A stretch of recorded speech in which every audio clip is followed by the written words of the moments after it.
The first rays of sunlight creep through a crack in the wall, rousing you from a troubled sleep. You wake before sunrise, already dreading the heat of the day. The baths are not a peaceful retreat for you. They are a furnace of constant labor. You shovel wood into the hypocaust, feeding the fires that heat the steaming rooms. Sweat drips down your back, long before the first patron arrives. The air is thick with smoke, ashes, and the heavy odor of damp stone. Your hands are raw from scrubbing the marble floors, scraping oils and clearing drains clogged with dirt and hair. Each patron that strides through the doors brings a new set of demands and insults. Some want music to fill the echoing halls. Others want you to fetch their slippers or amuse their children. The endless shouts of attendant remind you of your low status. Among the wealthy who bathe for hours in the luxurious pools, you are invisible. The patrons do not see your aching back or the grime that covers your skin in a fine layer of dust. To them, you are a nameless servant, an extension of their own bodies, there to minister to their every whim. By the time night falls, you are exhausted, aching, and still unseen. A cog in the Roman machine of leisure. But tonight something is different. The air in the baths is charged with an unusual energy.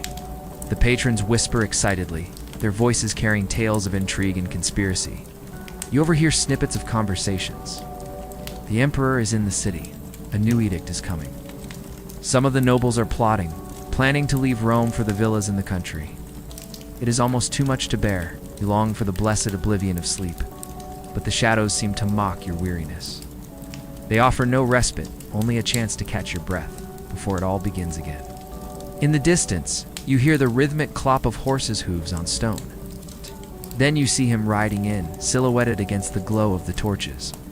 Emperor Hadrian, the ruler of the world, is passing by the baths on his way to the gladiator games. He is resplendent in purple robes, his face framed by a laurel wreath. Even from this distance, you can see the weariness etched into his features. For a moment, your gazes meet and you see not an emperor, but a tired man burdened by the weight of his responsibilities. It is a fleeting moment of connection between two souls laboring under the same sky. But the next instant, he is gone, swallowed by the cheering crowds.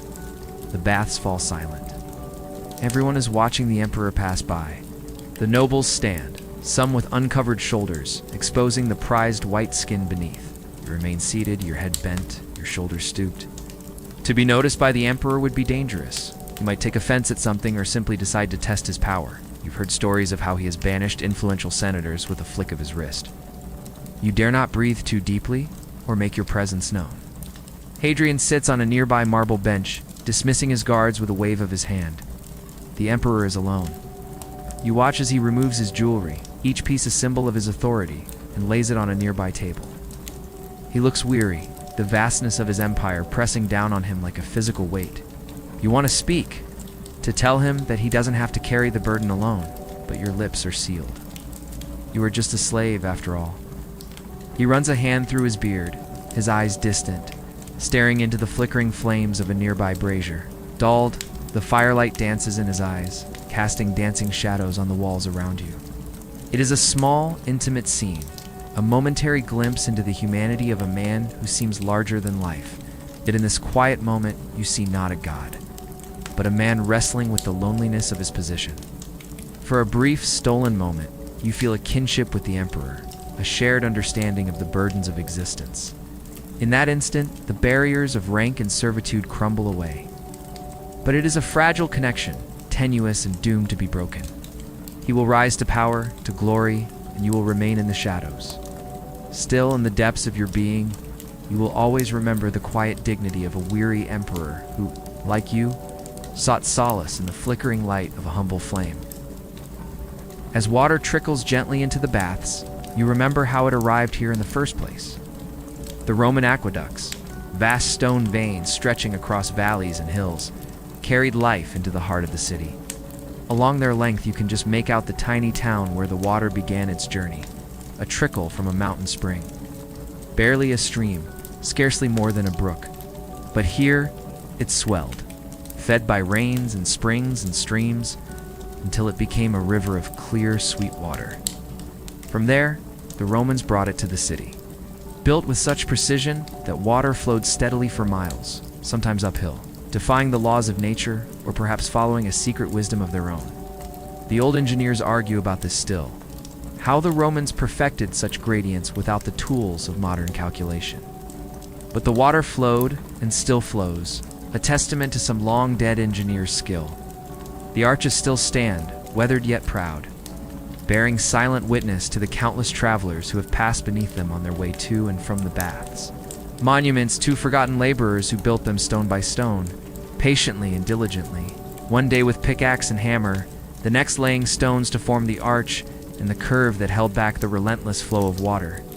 When you close your eyes, you can almost hear the constant whisper of flowing water, carrying on the breeze, the song of the aqueduct, the song of distant mountains, carried on the breeze to the heart of Rome, far above the attendants' weary hands and the farmer's calloused skin. A senator reclines in luxury. His bath is deeper, his mosaic richer, his couch is higher, draped in silks and shaded from the sun.